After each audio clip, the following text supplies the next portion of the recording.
Le terme écologie vient des mots grecs ikos, qui veut dire maison, habitat, et logos, qui veut dire étude, science, discours. Ce terme a été proposé en 1866 par les biologistes allemands Ernst Haeckel et désigne la science qui étudie les relations des êtres vivants, tels que les animaux, les végétaux, les micro-organismes, avec leur habitat et leur environnement, mais aussi les relations avec les autres êtres vivants. Le domaine d'écologie est très vaste. Elle s'appuie sur de nombreuses disciplines, telles que la botanique, la géologie, la climatologie, l'hydrologie, l'océanographie, la pédologie, les mathématiques, la génétique et même l'éthologie. L'objectif ultime de l'écologie scientifique est de pouvoir décrire, comprendre et prédire la distribution et l'abondance des organismes vivants en relation avec leur environnement biotique et abiotique. L'écologie est une science intégrative qui peut s'intéresser à différentes échelles d'organisation biologique.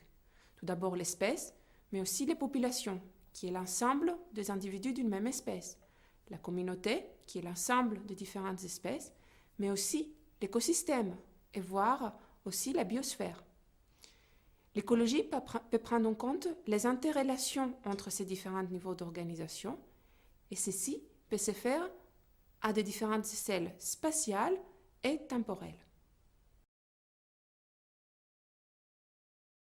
L'écologie est une science expérimentale qui se base sur l'étude des écosystèmes naturels ou sur la mise en place des expériences en conditions contrôlées.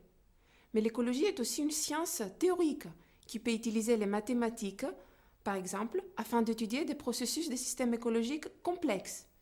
L'écologie est aussi une science prédictive qui va permettre à prédire, par exemple, l'ère de distribution des espèces lors des futurs changements climatiques. L'écologie est pratiquée par les scientifiques qui sont appelés écologues, et ce terme est bien distinct du terme écologiste qui désigne les politiques ou les citoyens qui s'intéressent à la protection de la nature et de l'environnement.